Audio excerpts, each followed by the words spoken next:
And I'm delighted to start this term's series of Mansfield Public Talks with Matthew Ryder QC, who is a colleague of mine in Matrix Chambers, and going to speak about advocacy and activism from his perspective as someone who has been a barrister, went into politics as Deputy Mayor for Social Integration, Social Mobility and Community Engagement under Sadiq Khan as Mayor, and then has gone back to the bar and has a very distinguished career there. It's one of the great pleasures and privileges of my role here to be able to bring people who I think are interesting and inspiring and make me think, and introduce them to other people and let you hear them and ask questions of them. So I'm looking forward to that. But Matthew, as well as his role as a barrister in general and as Deputy Mayor, has been on a number of influential bodies and reviews. He was on the Lamy Review into Racial Bias in the Criminal Justice System. He's a member of the Scott Trust, which is the organisation that owns The Guardian. He's the chair of the UK's, or he has been the chair of the UK's Black Cultural Archive, and he's the governor of the University of Arts in London, and he's very involved in Target Oxbridge as well. And he is regularly on the power list of some of the most influential Caribbean people in the UK. So I'm very delighted to welcome Matthew and to introduce him.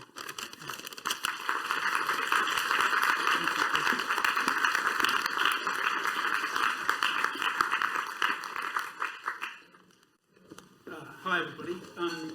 Well, thanks very much, Helen, and thank you so much for inviting me. It's a real pleasure to be able to come and speak to you today. I think I'll get straight to it. And as you know, what I'd really like to talk to you about tonight is advocacy and activism, and in particular the relationship between legal advocacy and political activism. Often people like myself who became lawyers wanted to do so to use the law to pursue and address political issues. And I emphasise we're trying to do that, or I was trying to do that, and I've been trying to do that, because I think that's what the law is supposed to do.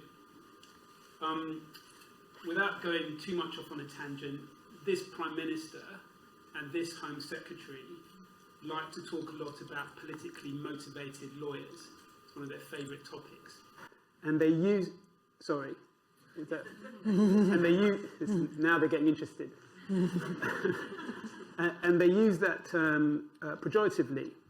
And the way they use it pejoratively, in my view, is a completely false concept, because people who talk in the terms of politically motivated lawyers, in some way not really doing what lawyers are supposed to do, don't really understand how the legal system works.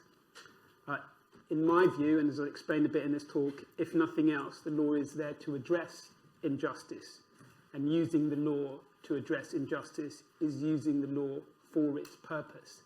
It's not using the law for some wrong purpose, as they suggest. But on the other side, any lawyer will tell you, if you seek to use the law to make a point that it's not designed to be used for, the system spits out your claim. You're not going to go anywhere with it. This idea that somehow as a lawyer you can manipulate the system and twist it round to serve some political aim that you have just doesn't happen in practice. Your claim goes nowhere. And in this country, unlike the US, we have a loser pays system. If you bring a claim, the loser pays both parties' costs. So there's a penalty for bringing a case that the law isn't accepting as the right case to bring. But there is a space, in my view, for addressing political issues through litigation. And I've spent quite a bit of my career doing that. And it requires some level of skill and dedication to be able to do it successfully. You have to understand how to be an advocate in a legal context, which is different from being an advocate in other contexts. And it's very different in many ways to being an advocate in a political context, which is something I had to learn when I became a lawyer. So that's what I want to talk to you about. I'm going to try and keep it fairly light on quotations from cases, because eyes glaze over when lawyers start talking about quotations from cases, especially famous cases I've been in. lawyers' favourite topic. But because this talk is about my experience of advocacy and activism, I'm going to give you a little bit about my background before I go into the details of practice and my thoughts on it, and tell you a little bit about some cases. Some of the stuff I'm going to tell you really is more about my journey and understanding of advocacy than it is about the law. And I'll touch on some law, but it won't be too heavy. Okay, so to put my experience as a lawyer in context, I'll give you a little bit about my background. I was born in London. My father is English. My mother is Jamaican. I went to my local comprehensive school, did pretty well in the exams, and ended up at Cambridge. Don't hate me for it. Even before I arrived at Cambridge, I had an interest in political issues. My parents weren't very political. They were Labour voters, but they weren't very political. But by the time I was in my late teens, I was pretty interested in politics, really not politics as much as political issues, and particularly issues around social injustice and race. It interested me as a teenager. Not really surprising, I think, if you grew up as a black kid in London in the 70s and 80s. Like most black guys, I've been stopped and searched numerous times. I have a story about being stopped and searched in my first week at Cambridge as a first year. Not going to bother to talk to you about that, but you can ask me about it later if you want. But I think experiences like that do sort of politicize you and get you interested in politics. So I had a growing interest in politics aligned with this idea that somehow being a lawyer would be a way to express that activity or succeed in that activity and align lawyering with political activism or addressing social injustice.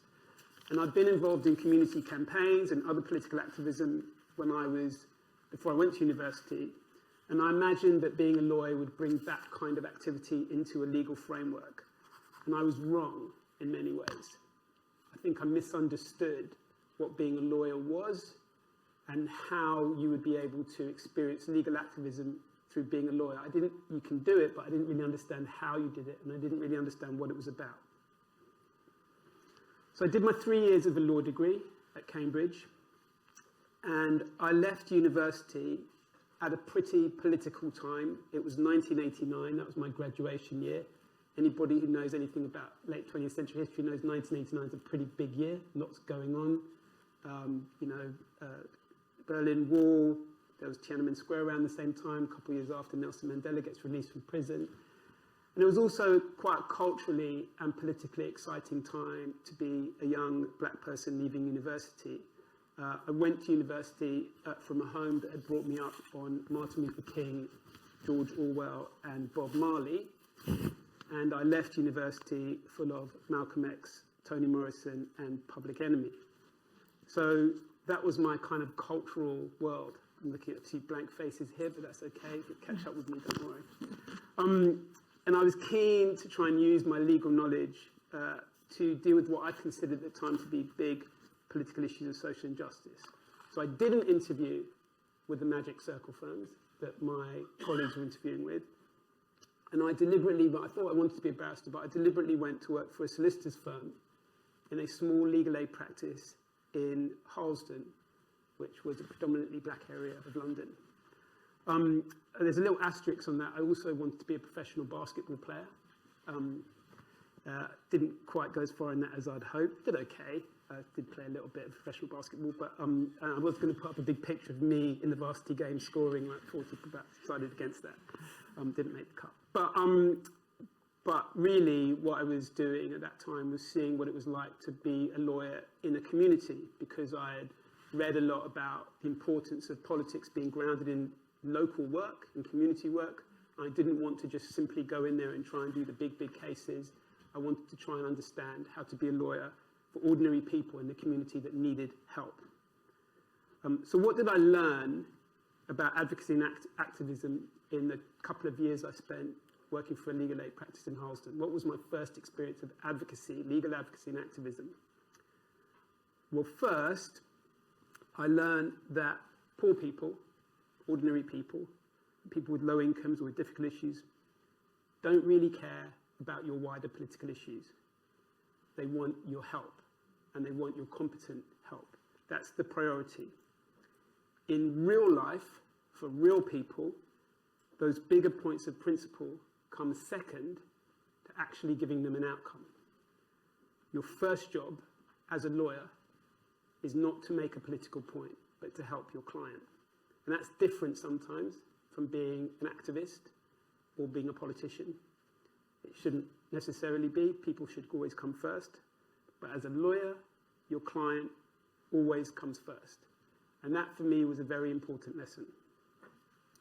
The second thing I learned in those 2 years was that many of the lawyers who were doing work in those communities didn't care about the people they were working for at all.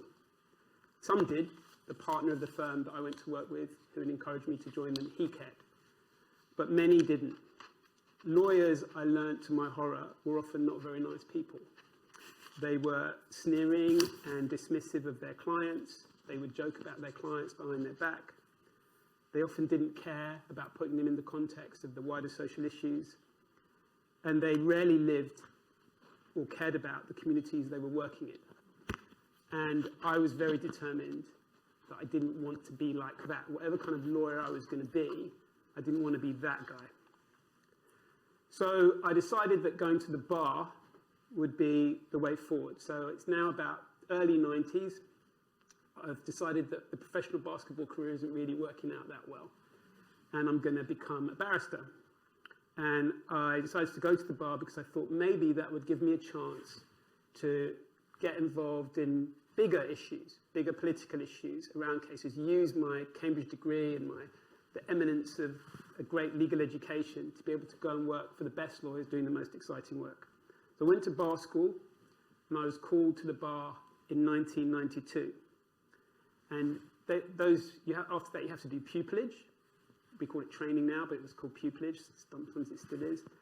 And I did my first 6 months at a chambers called Doughty Street, and my second 6 months at a chambers called Cloisters, after which I was taken on as a tenant at Cloisters. And both of those were very well known, what we called then civil liberties chambers. Kind of radical lawyers, supposedly, were the ones who were part of that group of lawyers. It's a bit different in reality. But they were civil liberties chambers. They were trying to do the sort of work that was addressing social injustice that I was interested in doing. At Doughty Street, I worked on death row cases with my pupil. They called it back then pupil master, the pupil mistress if it was a woman. My pupil master, who was a barrister called Ed Fitzgerald. And he was an inspiration. But even when I was working with him, I still didn't really have a handle on what the difference was between political activism and legal advocacy. I couldn't really see how you found your way through. He was a lawyer's lawyer. I didn't really know how he was bringing politics into his work. And Ed Fitzgerald is a truly brilliant advocate. Some of you, I know Helen obviously has worked with him and knows him well, but some of you may have heard of him. He's one of the greatest human rights lawyers that there is.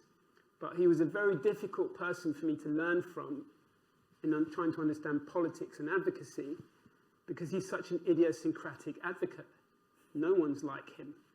And the way he spoke, the way he presented himself, at that time he wasn't even a QC. I couldn't even get in his room because the papers were this high in a massive mess, and you try and push the door open to get in. It was a surreal experience working with someone who was really a legal genius. But it was also quite daunting because it made me think, I don't know how I turn this into me doing it. I don't know how I'm going to be an advocate when, if this is my template, there's no chance. I can't follow this guy. I just don't know how to do it. So I couldn't really see how I was going to be an effective advocate like him. So by the time I finished with him, I'm thinking, I'm not really sure how I'm going to do this. And I certainly don't really know how it works in terms of advocacy and political issues. I didn't really have a sense of it. There was a young guy, pretty young, very junior barrister working at Dadshire at that time, called Ben Emerson. I'll come back to him later on. He features in my journey a bit later. And he seemed to have some stuff going on that was interesting, but I didn't really know what he was doing. So I'd go to court and I'd watch barristers trying to find a way to understand how to turn my interest in the politics of the context of the law and being an effective advocate, how would I turn that into me being able to do it and me being able to participate in cases? And there were two barristers who I stumbled on in various different ways, who I started to watch quite a lot. And I like watching them. They were two black barristers. One was called Eddie Christarkton, and another was called Courtney Griffiths. And they were criminal barristers. They weren't doing overtly political work, they were doing criminal work. But when you watched them, there felt like an element of a political undercurrent in their work that interested me, because they were cross-examining police officers, sometimes telling police officers that they'd mistreated people, and they had to find a way to do that. They had to stand up to judges who were sometimes hostile towards them for reasons that you couldn't work out, but the judges didn't seem to like them standing up and making their case with their client. And as I watched them, I realized that my understanding of what advocacy was about in the legal context was really different from advocacy in the political context. Because my experience of political advocacy, and any young person who is motivated to be a lawyer, who's got politics at the heart of what they want to do, might recognize this experience. My experience of political advocacy was community meetings, demonstrations, rallies, political meetings, and there was fiery, fearless, heated advocacy in those kind of places. That's what got the applause. If you knew how to really bring the house down with a fiery speech, something that really got everybody moving, something that showed you weren't scared of anything, that's what got the applause, and that seemed to win the day, sometimes over and above what you were actually talking about. That spirit of being able to really bring the house down with a fiery speech was something that worked as political advocacy. And there were barristers who I watched. Some of them were quite well known, not going to mention names now, but who did bring that kind of advocacy into the court. I quite liked it, actually. It seemed quite brave. But they almost always went down in flames. And as did their clients, by the way. And you wanted to cheer them, but you weren't sure you'd want them to represent you. So I was struck by the fact that the style they had was completely different from Eddie Christarkton and Courtney Griffiths. Eddie was a stylish, beautifully restrained advocate, always reasonable, always unflustered by whatever the judges threw at him. And I really loved watching him. Eddie died about 20 years ago, a bit more, but he was an absolutely stunning advocate, and he mesmerized the court whenever he got up.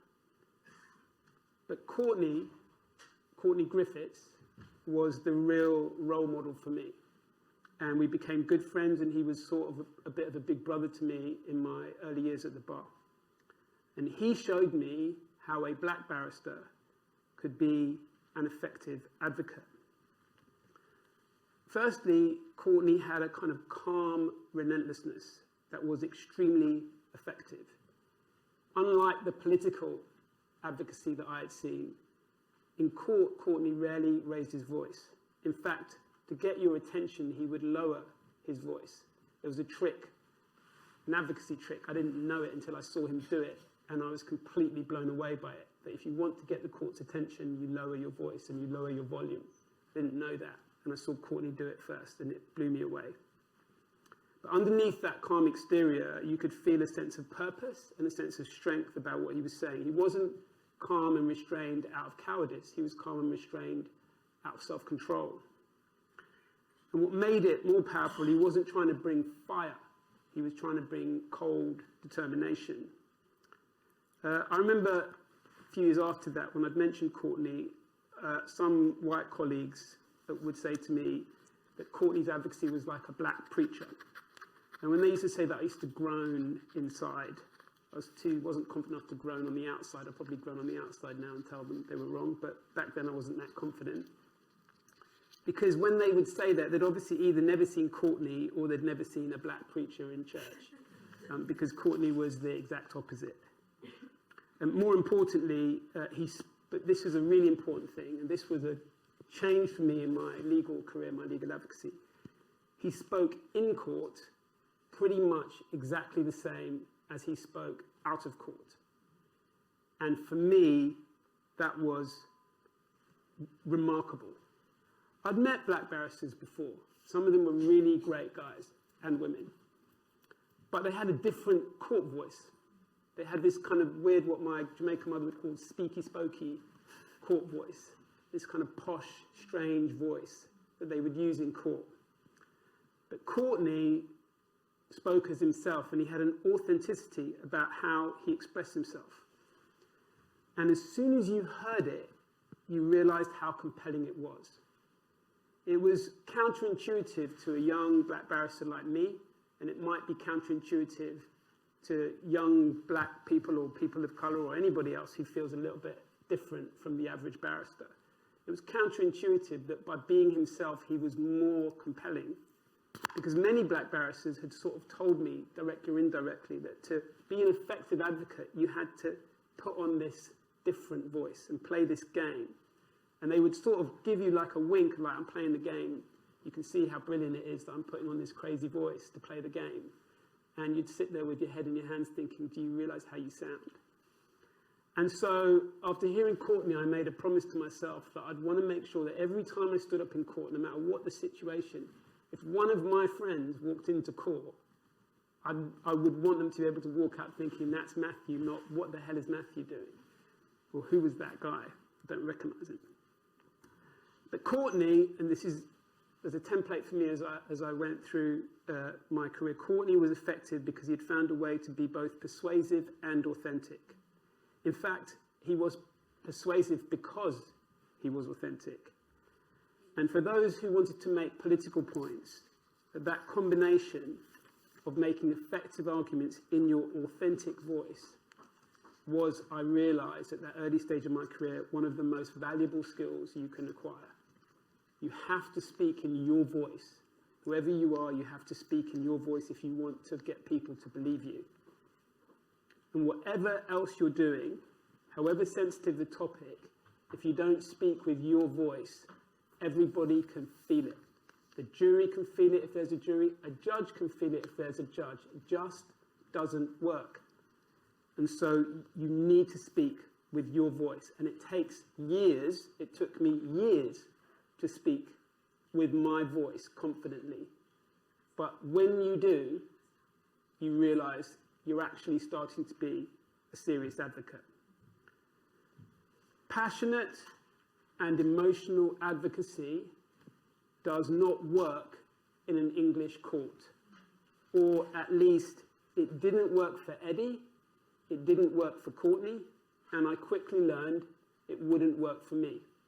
And I would slip into that passionate advocacy because I had a grounding in political advocacy. And there's a sort of comfort of being able to slip back into the righteous indignation of the political advocate. And you realize as soon as you slip into that in a courtroom, your power starts to ebb away. The judge switches off. No matter how true your cause is, no matter how good what you're saying is, judges aren't interested. Showing passion, which engages people in the political context, particularly in community meetings, or even I found in arguments around other black people, some of my best training in advocacy comes in the barbershop. That sort of advocacy turns off judges and even turns off juries when it came from me. Maybe somebody else could pull it off, but not me.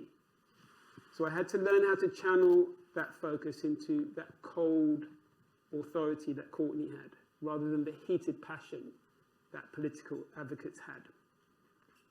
I'm going to name drop, but a few years ago, Zadie Smith was writing a book called NW. Anybody here read it? No? Yeah, okay.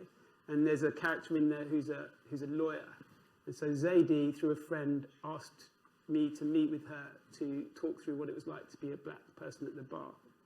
And I ended up turning into, in the book, my conversation with Zadie turned into coming from an old Jamaican woman. That turned out to be the vehicle from which the things I said to Zadie turned up in the book. But one of the things I talked about there was that I was really sensitive to how I came across as an advocate and learning how to be an effective advocate. Because when I walked into court and I spoke, if I thought I was at volume 7, sometimes to the judge I was at volume 10.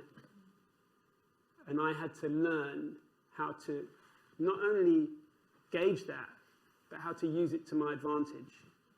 And that's a trick you only learn from trying to understand how other people see you and how other people hear you. If you fight against forever the perception other people have of you, you're not going to learn how to master it. I'll give you two quick examples of how that became important to me in political cases later on in my career. Shortly after I became a QC in 2010, I was instructed to represent a Kenyan politician in the International Criminal Court who was being accused of being involved in political violence in that court. And the reason I was brought in is because his Kenyan lawyers, had no experience of the ICC and no experience of how to litigate in that environment. And so sometimes English lawyers are brought in to argue those points in the international court because they didn't have experience of it. And after we talked it through, and they talked to me about their client and what they wanted to do, I reached a view that while I was happy to help them, they should be the ones standing up in court and making the points, not me. And I'd be happy to give them the arguments, but I wasn't going to do the advocacy because for various reasons, the advocacy needed to come from them. They needed to be the ones making the points. Kenyan lawyers needed to be representing the Kenyan voice in that case. It meant as a British lawyer, putting my ego to the side, but it worked. And I think it was a lesson to me, but I think it would be useful if lots of lawyers sometimes put their ego to the side and realize maybe I'm not the best person to be speaking right now, and the person next to me, she or him, should be the one making this point. But my favorite example of the lawyer understanding how they come across is a case called Webb and Emo, which is about pregnancy and maternity. And when I was a pupil at Cloisters, a member of my chambers at that time called Laura Cox, Laura went on to become a very eminent judge. She was arguing this case called Webb and Emo about pregnancy dismissal and maternity rights and how women shouldn't be dismissed if they're pregnant. And the key issue in the case was whether it was right to equate a pregnant woman with a sick man in making a decision as to whether you should treat that woman as you would treat a pregnant woman, as you would treat a man who was in ill health. I know. It was 1994, but I know. Anyway, Laura argued that case, but the twist in the tale, in terms of the presentation and who's the right person to say it, is that Laura wasn't sure she should still argue it, having dealt with the issue before, but she went to argue it. And when she did, she was, I think, 7 or 8 months pregnant when she went to argue that case. She won it. We sort of thought she might, because we kind of presumed when she walked in, she would stand up and say, any questions, really, from anybody. So how you, the vehicle or the person or how you present the argument is as important in some ways as to what you're saying in terms of trying to persuade the court. And you have to understand what you do and how you get that point across, how your voice sounds, in order to understand how to be an effective advocate. So I'm going to talk now about 3 cases or 3 categories of work I did where in my career they kind of epitomize the intersection of political activism and legal advocacy and what I learned in those cases. The first one is I represented the family of Stephen Lawrence. If anybody here doesn't know who Stephen Lawrence is, you need to look it up. But Stephen was a teenager who was murdered in London in a racist attack. And his family spent a long time trying to bring to justice Stephen's racist murderers, but also ensure that there had been first a proper investigation of Stephen's murder, and then calling the police to account for not doing a proper investigation of Stephen's murder. And I was brought in, still very junior barrister. Stephen was only about 5-6 years younger than me. I was brought in to deal with a civil claim against the police. I think it's still probably the most significant political case I've ever worked on, and it certainly combined legal advocacy and political activism in probably the most effective way any of us have seen in our lifetime in terms of British legal history. There are some lessons to be learned from the Stephen Lawrence case, and working on it was a massive privilege. It was one of the greatest experiences of my career at the bar. And you were sort of aware at certain points in the case that sitting in the room with Neville and Doreen, Stephen's parents, Mike Mansfield, who was the lead barrister, with Imran Khan, who was the solicitor, it felt a bit like sitting with Rosa Parks or with Nelson Mandela. So you could kind of sense at moments that you were in a historic sort of case. But most of the time, it wasn't like that. Most of the time, it felt like we were just in clear blue water, swimming without really knowing if there was any land in sight. Because when you think about the Stephen Lawrence case now, it seems obvious the direction it should have gone in. But at the time, it didn't seem like that at all. I'm not going to go into a lot of detail about Stephen Lawrence's case because I think probably you know a lot about it already. And what you're interested in this talk really, I think, is the experience and lessons I had. I'm obviously happy to talk about it. If you want me to talk about it more, we can ask some questions about it. But this is what I really learned from being involved in that case. The first thing I learned about political activism and legal advocacy was about commitment and this thing about passion. Yes, persuasive advocacy often needs to be dispassionate, like I said. But the commitment to your client shouldn't be dispassionate. The commitment to your client needs passion. And the determination and passion that the lawyers had on that case, someone like Mike Mansfield, who was already pretty senior in his career, he'd done Birmingham 6, he'd done huge cases. The passion and energy he brought, as did Imran Khan, a very young solicitor at that time, was unbelievable. To work in that environment, you realized that there was no disgrace to give everything you've got to your clients. And that's what they did month after month, year after year. And they were guided by Neville and Doreen. Neville and Doreen, the clients, guided them. It wasn't a case of them pulling the clients along. That's what made the case so powerful. It was about them working with the clients rather than for the clients, or not telling the clients what to do.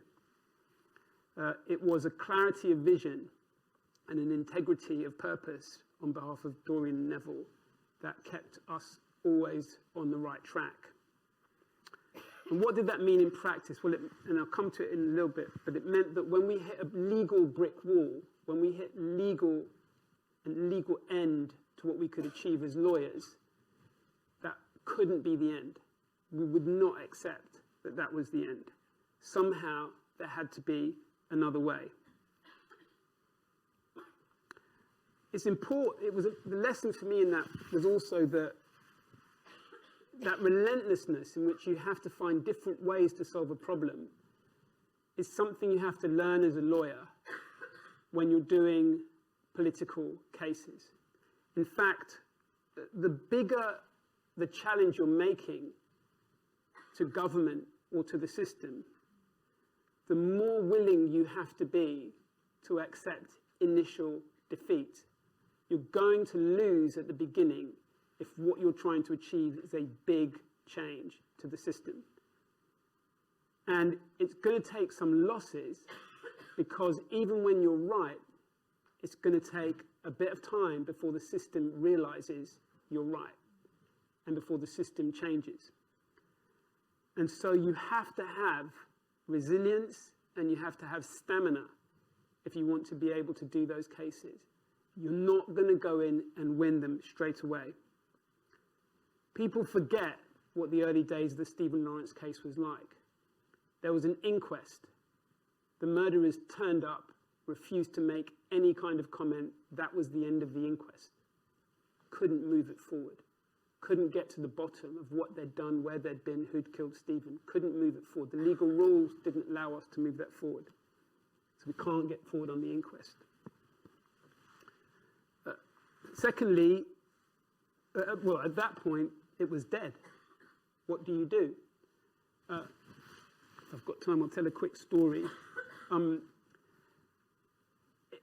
When Neville and Doreen were deciding the lawyers that they were going to have, it was quite difficult for them to know who to choose. And so one Saturday, this is a story that Neville told me, one Saturday they decided they'd have lawyers come to their home and they'd decide who they would pick as their solicitor. And most of the lawyers who turned up said, you know, it's really difficult, can't do anything, you're not going to get anywhere with an inquest, the police aren't really going to do anything, it's not going to work. And these were some very eminent lawyers, civil liberties lawyers, civil liberties firms. And this one young guy, I think he'd 2 years called as a solicitor, Imran Khan, also turned up. And he said, look, I don't know how we're going to do it, but we'll do something.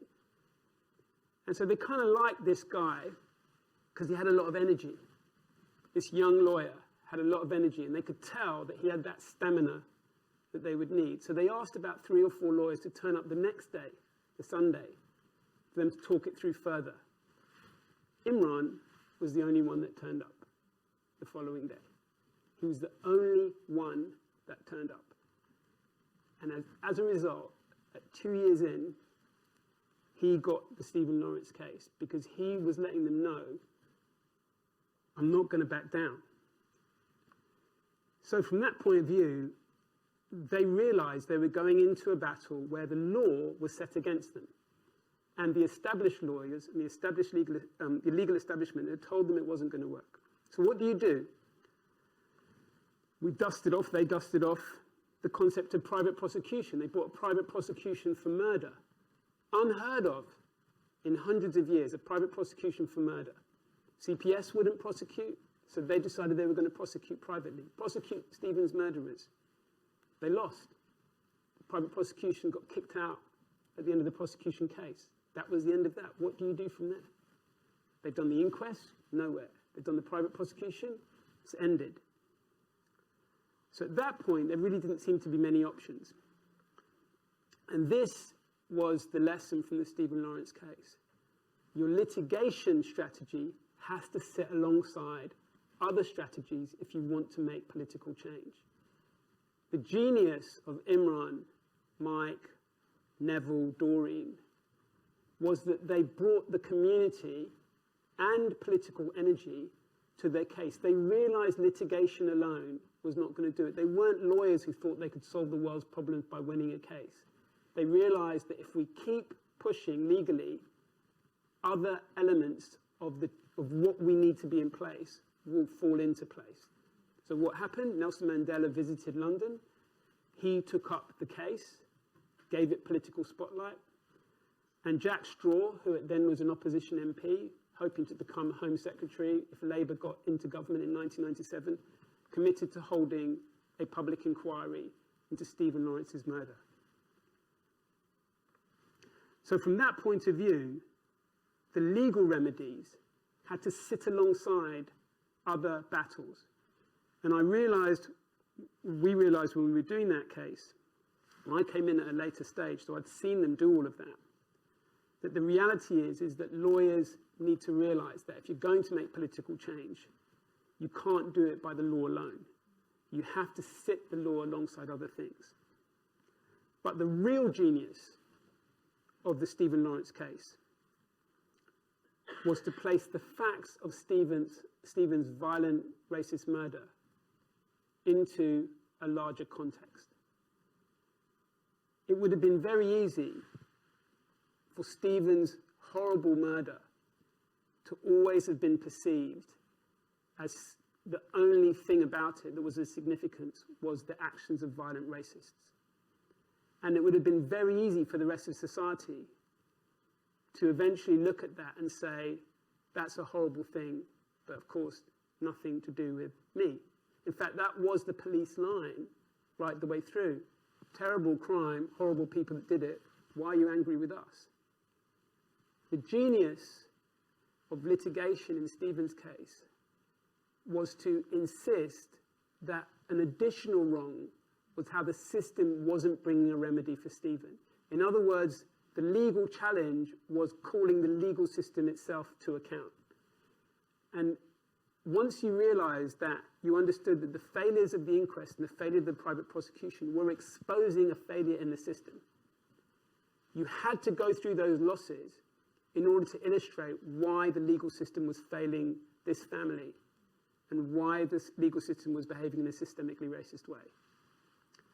And it was the political energy and the community energy behind that public inquiry that then resulted in huge legal change, historic legal change, not just in relation to race, even broader than race, but it was a historical moment for British society when that inquiry report came out in 1999. And part of that is because the energy had built up through these legal challenges, even when they were unsuccessful, that it enabled everybody to understand where the legal system was failing. One little asterisk on that is we talk a lot now about public inquiries, and there's now an Inquiries Act, there's now a format for public inquiries. People sometimes don't understand that the Stephen Lawrence inquiry was not only an unusual notion, or it was set up in an unusual way, but what was allowed at that point was the public and the community could sit in the inquiry, and the barristers like Mike Mansfield got to stand up and cross-examine police officers who had failed in their duty towards Stephen and Stephen's parents. You can't really do that now with inquiries. The rules have made inquiries a very antiseptic process where you have to give the inquiry all your questions in advance. You can't cross-examine witnesses in the same way.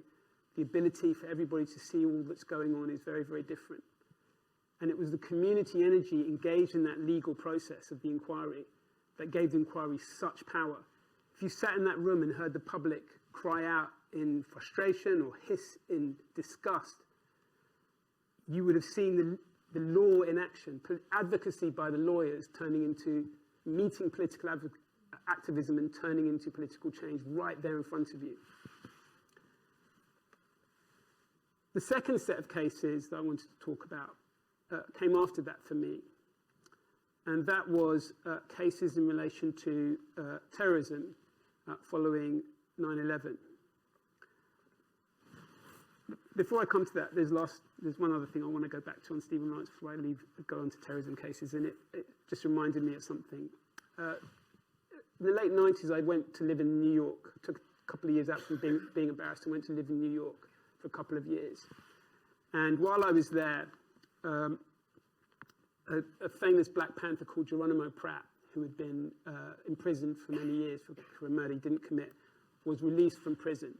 And so myself and my girlfriend at the time were very excited to go down and hear Geronimo Pratt, having been in prison, the Black Panther, all these years, explain to us his perspective on politics and the law. And he sat there and we were all very excited to listen to him. And somebody stood up and said, you know, what advice would you give us as young people who want to be involved in activism now? What advice would you give us? Where should we be spending our energy? What should we be doing? And Geronimo Pratt paused for a minute and said, you tell me. I have no idea. And the room fell to an awkward silence. He said, look, you're around now. You're the young people now. I was young in the 1970s. You're young now. I can't tell you what you should be picking up. You have to pick it up. If you want to do activism on your issues, you've got to pick up the issue that's right there, right now. I can't see it, you can. And it was a direct challenge to a younger generation, say, don't look to us, fight your own battles. And I came back from New York, partly because of the Stephen Lawrence case. I knew I had to be part of it. I wanted to be part of that legal change. I often talked about it before. It was a cultural moment for people my age, all people, but especially Black people. The Black architect David Adjaye built the Stephen Lawrence Center.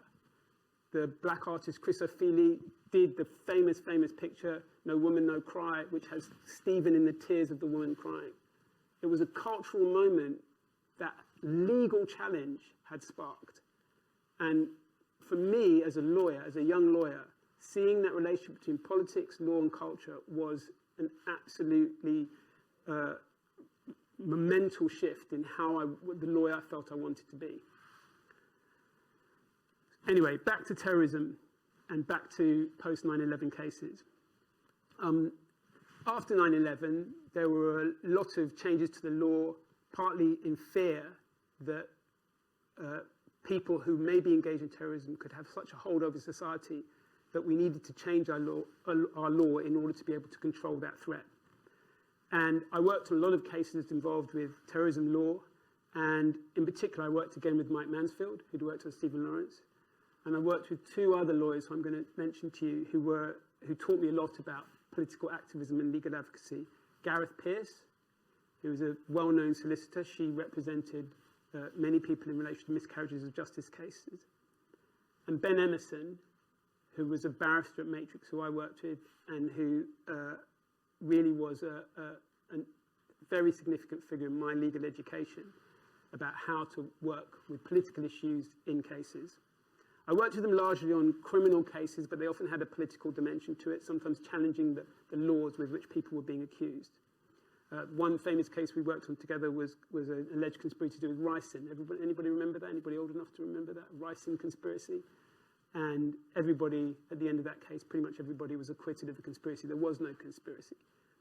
But seeing how they dealt with that as an issue and how they dealt with the intertwining of political issues and legal issues was an education for me. So what did I learn through their advocacy? Well, what I learned from Mike Mansfield, which I would tell any lawyer who wants to get involved in legal advocacy that has a political dimension, is that Mike Mansfield taught us that legal advocacy is about facts. It's about facts. I thought it was about law. It's about facts. Mike Mansfield and Gareth Pearce always saw that they did see their cases in the larger political context, and they would fight those cases without distorting what they were litigating, but would put it in the larger political context. But Mike always understood that if you wanted to persuade the court, persuade a jury, persuade anybody, you had to master the facts. You had to be the one explaining factually why what was happening was an injustice. Because if you argued it as a matter of legal theory, anybody would be able to argue back with you. Lawyers can argue law all day long. They can argue it any way you want. But if you bring the facts to the table, so anybody here interested in becoming a barrister, I'll tell you for nothing. If you want to get a judge to start listening to you, start talking facts. Because the judge can challenge you on the law, or he or she will switch off on the law and say, I know the law already. But you bring facts to the table, it's very difficult for people to argue with you, and so you suddenly control the discussion. And Mike was masterful at that. Some people think Mike Mansfield's legendary advocacy is about his wonderful storytelling. There's a bit of that, but I can tell you, as the junior barrister sitting behind him, it was his mastery of the facts that would wow you and would wow the court. And that wins political cases, facts. What I learned from Gareth Pearce in those cases was something that I didn't understand in political activism. Political activism was about the gesture. For Gareth Pearce, it was about winning for your client and respecting the client in the process of winning. Litigation, especially where it has a political dimension, can become a lawyer's game. But the minute Gareth Pearce sensed you were turning it into a lawyer's game, she wasn't interested in working with you. Because it was about the client, it was about trying to win for the client. Because Gareth Pearce and Mike Mansfield did political cases, people often who didn't work with them often imagined that their work was some kind of political crusade. They didn't really care about clients or anything else. They were just kind of on some political crusade. Nothing could have been further from the truth. They were totally focused on getting the result for their client and for correcting an injustice.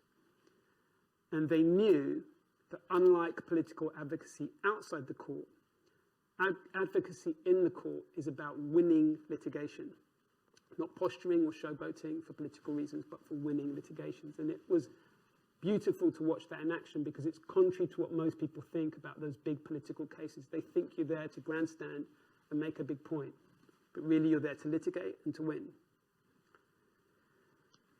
Ben Emerson, what I learned from him was that in order to be able to bring political activism to legal advocacy, you have to master the legal issue you're dealing with before you can even get into a hearing on a difficult case. I mentioned Ben at the beginning. You remember he was at Doughty Street he was a young barrister at Doughty Street when I was a pupil there.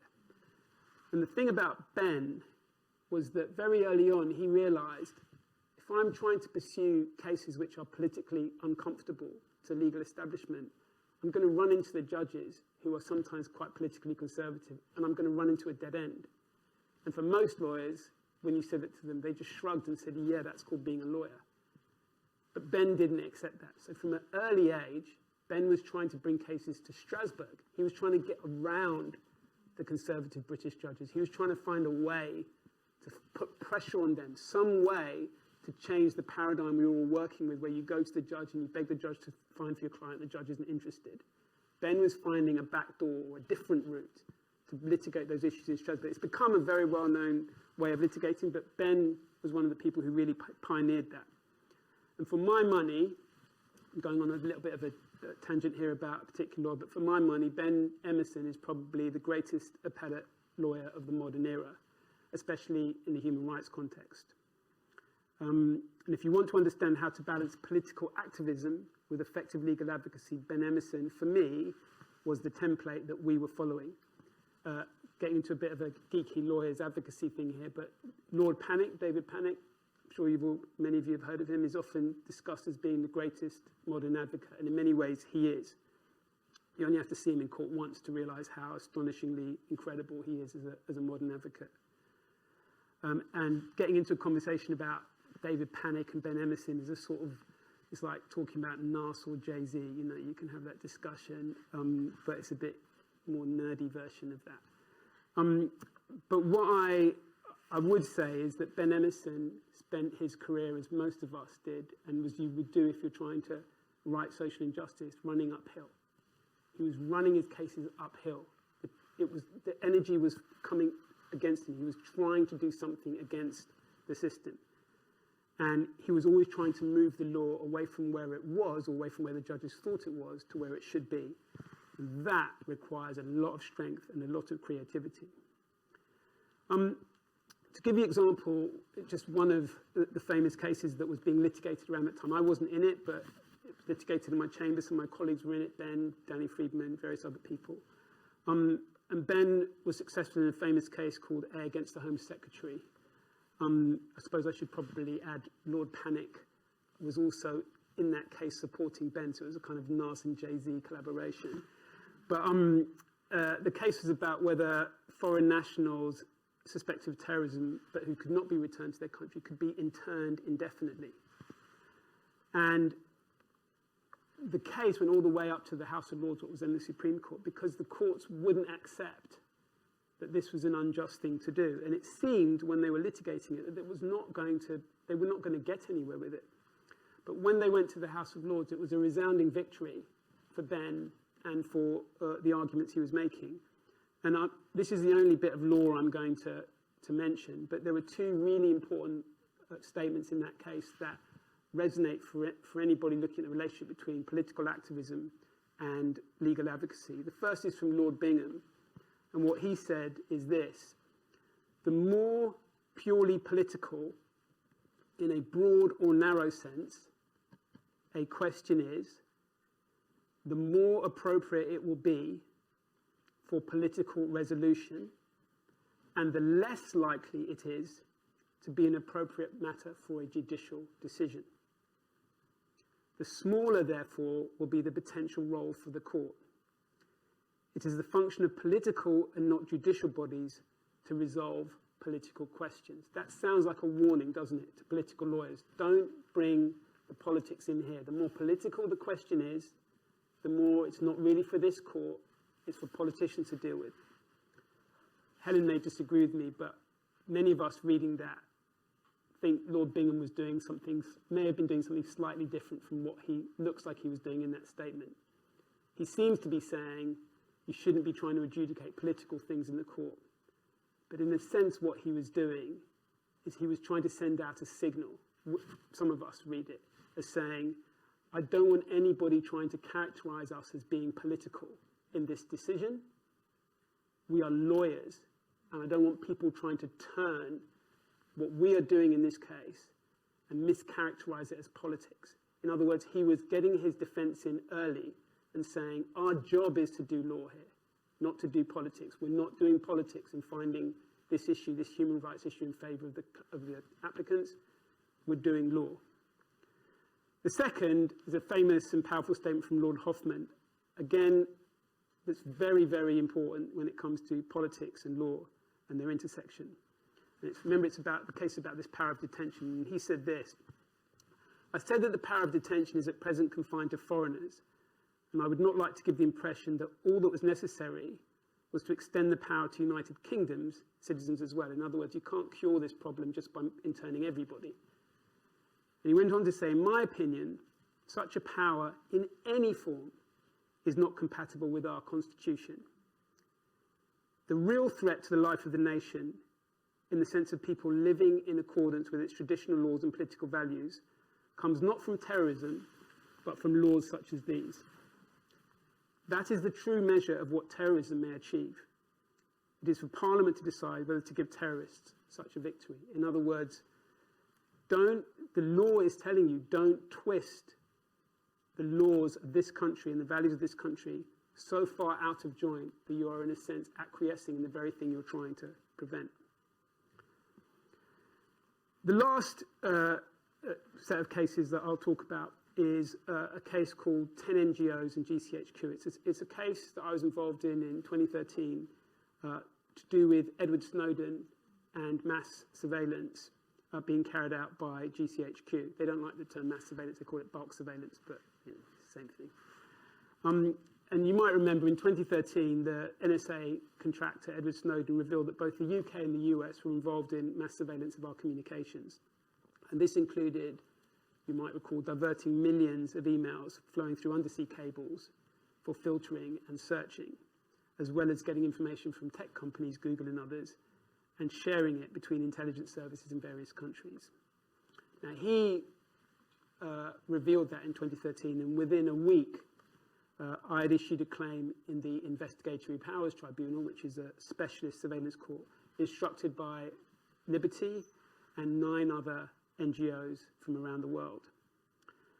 Many people, this is the politics side of it, had been lobbying for years to try to expose and reform the surveillance practices that we believed were going on, but were never revealed by the intelligence services. Because the complaint was these were practices that were going on that had little, if any, legal framework at all. There was no legal basis for this type of surveillance. But we couldn't get a traction on the legal issues because every time you tried to say we think this is what was going on, they would neither confirm nor deny. And it was only till Edward Snowden revealed it. And they still neither confirmed nor denied Edward Snowden's revelations. But by that time, the rabbit was, or whatever you want to say, the cat was out of the bag. Realistically, everybody realized this is what was going on. And the neither confirm nor deny became pretty untenable. The idea that we could win that case, this is about legal challenge in a political context, the idea that we could win that case in the IPT seemed laughable to many people. Just to put it in context, at that time in its 13-year history, no case had ever been won against the intelligence services in the IPT, not a single one in 13 years for the court that's set up for you to litigate cases against the intelligence service. Not a single case had ever won against the intelligence services. And in fact, it was so considered to be such a terrible court that Helen's client, Helen was in that case as well, Helen's client, Big Brother Watch, thought it was so unimpressed with the IPT, they didn't even bother to issue proceedings in the IPT like we did. They went straight to Strasbourg. We met them later on in Strasbourg. The IPT weren't very impressed with our arguments, but even as we were arguing them, we realized something was changing. And an example of how to align legal advocacy with the political context in which you're making your point, I'll never forget one of the finest pieces of advocacy I've ever seen at the bar was by a junior barrister in that case, now a QC, called Ben Jaffe. And Ben Jaffe stood up for about an hour and a half and gave an unbelievable account of why the statue that was outside that court of John Wilkes, right outside the court we were in, should be a reminder to the judges that English law from the 18th century would not countenance the concept of general warrants by the king that could be issued without any reasonable suspicion on a general basis to get our communications or our personal correspondence. he reminded them that for the best part of 200 more years, that had been an unacceptable way for us to function. And without a proper legal basis, suspicionless warrants for searching through our emails were as offensive to established legal principles, British legal principles, our legal tradition, as the general warrants have been. It was a perfect pitch of legal theory in the right context, explaining to the judges why that particular point engaged the very concepts of how we live as a legal culture. It was superb advocacy. We lost. They weren't interested in it at all. They liked him doing it. They weren't interested in his point. And I remember when the judgment came out thinking that was the most amazing bit of advocacy I had seen. And the judges weren't impressed by it. And he thought, what was the point? Well, there's two little points to that. First of all, we went on to Strasbourg and we won. And one of the reasons we won was precisely the arguments that were being made by us and by Ben in that little speech. And secondly, several years later, Ben did a sort of remix of that speech in a different case. And a judge, Lord Justice Bean, David Bean, found that submission so compelling, he found against the security services in that particular case on the basis of what Ben was submitting. So even if your initial legal argument fails, you can kind of remix it, dust it off, do it again, and you might get a more receptive response a few years later. Certainly what Ben did with much success. What did I learn from that case when we won in Strasbourg? Well, first, it was a reminder to me that when you make big challenges, same as the Lawrence case, and at first you're going to lose, and you can't get too despondent about it. If you want to do political cases in the context of your legal advocacy, you've got to be willing to lose the first few rounds. And you're going to be bruised and battered when you come out of it, but you're going to lose those first few rounds. In fact, the bigger the case is, the more likely you'll lose them. Secondly, our legal system is designed to ensure that the courts give a lot of deference to government or intelligence services. I'm not saying that in a negative way. It's set up that way, partly because of the division of powers, partly because courts aren't supposed to be criticising, pronouncing on every little decision government makes. So that the system is set up to give a lot of leeway for government and intelligence services and others to make their own decisions without criticism from the court. So a lot of the time, when you're criticising a judgment made by government or by the court, you're not going to win because the deference and the leeway that they're given is built into the system. But that's one of the reasons why complaints about things like judicial review from this government are so misguided and so ill-conceived. Because as it is at the moment, it's hard, very hard, to win against government. When we do so, it's not because government's made some small error that's being pounced upon by a litigant. It's almost always because a public authority has not exercised its decision-making power properly, or it's acted outside of that power. That's the way our system is set up. That means wins against the government are not trivial, and they're not easy. That means the panic this government sometimes has about that is misplaced, but it also means if you want to make that your job as a lawyer, you're going to have to be prepared to lose a lot. And you're going to have the stamina to keep going when you do, because the system is designed to make sure you don't win small victories. Just like the Lawrence case, in most of these cases, your win comes out of the ashes of a loss. So what happened in the mass surveillance case? Well, by the time we got to Strasbourg, the government was preparing new legislation. For the first time, it became the 2016 Investigatory Powers Act. The government was putting into legal form all of these powers that they had previously never even admitted using. Bulk surveillance, all sorts of different types of electronic surveillance, equipment interference, all these things that had been going on that no one had known about and that Edward Snowden had revealed were actually being set out in black and white in legislation. Now, speaking personally, I still believe the legislation has gone too far with some of those powers. But in that sense, even though we lost in the IPT, and whatever happened in Strasbourg, we'd achieved the result we'd set out to achieve. We were saying you need to put these things in law and people need to see them in black and white. You can't do these things in secret. And although the IPT gave the government a win, the government realised the game was up. They had to put this into law. We effectively had achieved what we wanted to achieve. And for that reason, you've got to also understand, if you want to do political cases in the context of legal advocacy, sometimes what feels like a loss, you have to kind of pull out from that picture and realise if legislation is changing or other things are happening that redress the injustice you've spoken about, don't take your ego out on the fact that you happen to lose it as the lawyer doing a case. Get some solace from the fact that what you've actually managed to achieve is forcing a legislative change or something else to happen.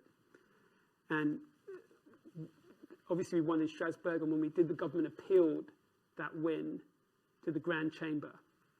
They lost in the Grand Chamber, just saying. Conclusion really then. What did I learn about the difference between being an activist and being an advocate from those early days in Harlesden through to litigating in the Investigatory Powers Tribunal and the Supreme Court and other places? Well, first, you always have to understand your voice, and you always have to understand the context in which you're speaking.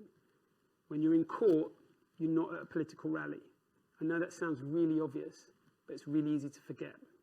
But you have to bring the same energy, the same passion, the same commitment to your cause.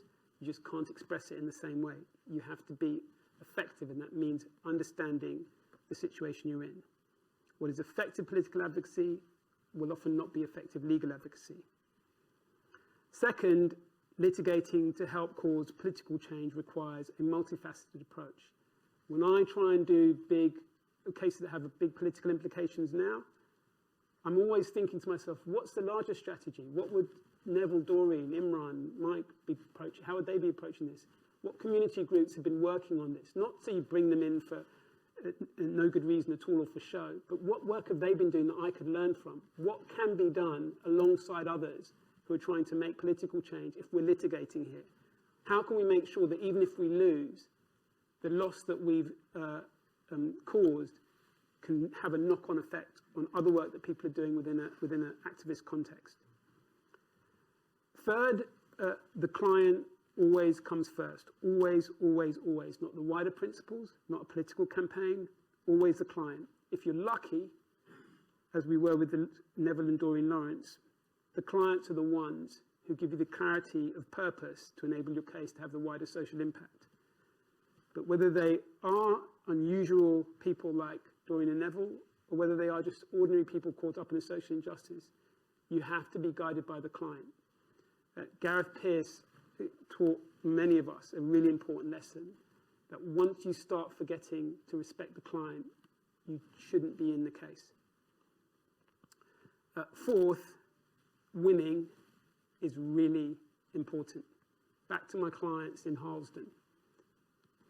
They're not interested in your gestures and your political ideas. They want a solution. And that applies to whatever argument you're making. There's no point in a noble loss unless there's some knock-on effect. What you're trying to do is win and achieve a result. Life is too short for losing. What constitutes a win can be complicated, and losing it can be a precursor to a wider win. So I think the common feature of political activism and legal advocacy is a belief that you can make change and a relentless commitment to doing so.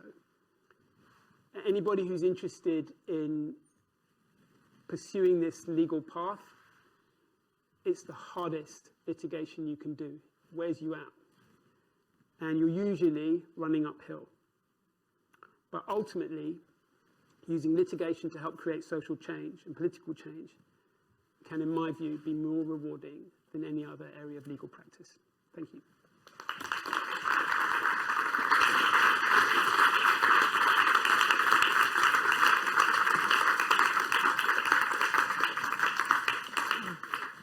Thank you, Matthew, for an interesting, I think, moving talk. Some of you may need to go off and get some food, but we have got time for a couple of questions. If sorry, I went on a bit longer. No, there's a lot to say and a lot of content, fact, and a lot of law. So thank you. one of the things that interests me about you, really, and is that the law is a very, very establishment world, and you're not from the establishment, but you've swum in it, and to an extent you've changed it. And so that's the kind of the link between law and politics. And you started off saying the voice you're interested in the client's voice. But then you said two things that may not quite add up. What you said, you have to think about how other people see you, and you have to speak in your own voice when you're speaking for the client. But you know, and I know, that some advocates are received differently by judges from others, and you have to think, how am I going to overcome the court's prejudices sometimes? And I just wondered how, in that context, do you find your authentic voice and use it in a way that still serves your client first? Yeah, I can understand why it feels like there's a conflict or a tension there. So the first thing I would say, your starting point is, I've got to be me. You're never going to succeed unless you're you. So you've got to start there. Like it or not, you're whatever height you are, you're however you look, you are who you are, and you've got to start with you. So center on who you are and your voice, and that's your starting point. But secondly, I suppose what I'm trying to say is that sometimes people make you feel as though if the court isn't listening to you, or you're not getting the audience you want, you can spend your entire career railing against that and being angry about that and feeling it's unfair that when I make an argument, it doesn't really go anywhere. But when that person makes the argument, somehow the court is receptive. How is that fair? Now, you could spend your entire career just in that zone of the disparity of that. And I suppose what I'm saying is, if your job is to represent clients, you don't have a right to have clients. You don't have a right to be in court for people. They choose you to be there for them. If your job is to represent clients, then your job isn't to rail against how unfair it is that when you make the argument, you're not listened to. Your job, if you want to be effective, is to work out, okay, what do I do that causes people to listen to me? What is it? Because all of us have some ways of saying something in some way that causes people to pay attention to us.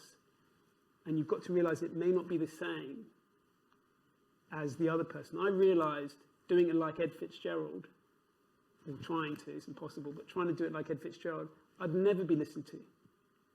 Whereas doing it like Courtney at least gave me an idea about what worked in that context. You know, Barack Obama could have spent ages saying, you know, no one listens to me because, you know, if Trump says so, somebody says something, they listen to them and not for me. But he found his way to do what was considered to be completely impossible when I was growing up for a black person to be the president of the United States, because he found his way to be effective and to be listened to. So what I'm really saying is, if you want to be a professional advocate, then you've got to work out what are the things you do that make people listen to you. And you've got to work those things in to the advantage of your client. Okay. I can see a hand there. I'm only going to take 2 or 3 questions because of time. But yes, Mindy, and then behind her. Hi, so my question is very much follows on from Helen's, and I'd written down the word likability, that in some ways, to be effective, they can't hate you. I mean, they can't dislike you. So likability seems to be a factor in persuasion. And so there is, I mean, you seem to think there is no tension, but maybe there's a synergy between, you know, I got to be me, but at the same time, I've got to be who I need to be for you to listen to me, to be able to hear what I'm saying. Is there a tension or is there a synergy? Well, I think my own feeling, watching advocates over the years, as well as my own experience as an advocate, is that there's a version of all of us that is compelling, but it's not necessarily, we don't necessarily all, we're not all at our most compelling when we're expressing ourselves in the same way. And you have to find that version of yourself that people are most responsive to. It's not a not being you. It's got to be you. It's not likability, it's authenticity. A court responds to you being authentic. It doesn't, and you being truthful, and you being reliable. It doesn't have to like you. But if you're reliable, you're truthful and authentic, people respond to that. But the reality is that you have to find out your version of that that is at its best. And that's just reality. We're professional advocates. We're not talking about people listening to you in general everyday life. We're talking about what makes people respond to you in a positive way. Thank you so much for your talk. Following up with the previous question also, I wanted to know, how did you manage to keep connected to your advocacy with the organizations, with everyday people, but at the same time trying not to put that like a prejudice on you when you had to go to court? Because there's like this conflict, but how did you keep connected to what brought you into advocacy? So I think there's an element of having to be confident that if you know the causes you want to fight for, and you know the kind of community organizations or political groups you want, whether it's, now for me it can be sort of data rights and surveillance, or it might be environmental rights that might interest you, or whatever it is, you've got to find your way to have a relationship with people who are in those, fighting those causes outside of a legal context. And you've got to find a way to, when you are advocating for those situations in the legal context, to channel their authentic understanding of the issue into your legal argument. That's your job. Anybody can just say a line that pleases people. It's like politicians. It's not easy for a politician to say something that pleases people. The skill of a politician is to say something that people aren't necessarily pleased with, but that you are confident enough to say, I'm going to say this, and I'm going to find a way to make people understand it or receive it, even if initially they're not going to like me for saying it. That's the challenge of a politician. And similarly, as an advocate, your challenge isn't to somehow twist what the organizations are telling you in your relationship with those people. Someone like Gareth Pearce or Mike Mansfield, or even Imran or whoever it is, they realize that it may take the world a minute to catch up to why these people have got a point. If you want to do environmental activism through your legal work, it may take people a minute before they realize you're on the right track. But they need that time, but you need to stay authentic to your point, because if you start to twist and turn and bend your position simply to get listened to, by the time people are listening to you, you've lost all real authenticity with the voices you're trying to represent. So you have to be able to confidently try and be yourself in both those worlds at the same time. And that's the challenge I'm laying down, I suppose. That's the challenge I had to face. There's no easy way around it. You can't be two people in two different places. You have to be the same person in both. Matthew, I'll take one more question and then I'm going to stop because we have gone on. You need a drink, but thank you for your talk. I wanted to ask, are there any other environments outside of the courtroom where determined cold authority is more productive than like fierce passion in an activist or advocacy context? That's a really good question. I think there are. So I think there are sometimes times when you're speaking to politicians where they dismiss fiery advocacy. Judges, senior politicians, by the time you're speaking to them, they often think they know what you're going to say. Most judges spend most of their lives as the cleverest person in the room, and then they don't think you're going to tell them anything they don't know already. And a lot of senior politicians are similar. When you start talking to them, they say, look, you don't understand how complicated these issues are. Shout at me, but I'll just let you cathartically get your anger out, and then I'll just get on with what I'm doing. And so people know how to switch off to that heat. When you bring facts combined with a cold determination, I think, particularly in the British context versus the American context, that tends to make people much more wary of dismissing you. And if you can bring a cold determination to what you're saying, then a lot of the time people are going to be much more uncomfortable about sidelining what you're saying in a way they feel they can sideline anger and heat. There's a place for anger and heat, and there's a place for really angry advocacy. There really is. I'm not saying we should all be calm. There's a place to bring that anger, to bring that fire. But sometimes, the courtroom isn't the place. and sometimes other places that's not going to get you what you want. Okay. Well, listen, thank you very much, Matthew, for an amazing talk. There are moments when, as a lawyer, and I just think this is all superstructure, you can't change anything law, they're there, they're the establishment, and what's the point? But I think you remind me that these things are in lockstep, and law and society do go together, and there are things you can do through law. So thank you very much for a fascinating talk. Thank you all for coming. Thank you for staying so long. Thank you for the questions. Next week, we've got Alida Black, who's an American professor, historian of human rights.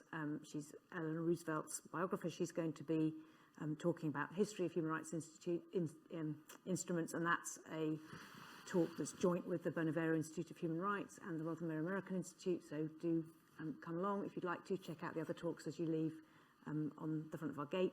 And thank you all very much. And thank you, Matthew. Thank you.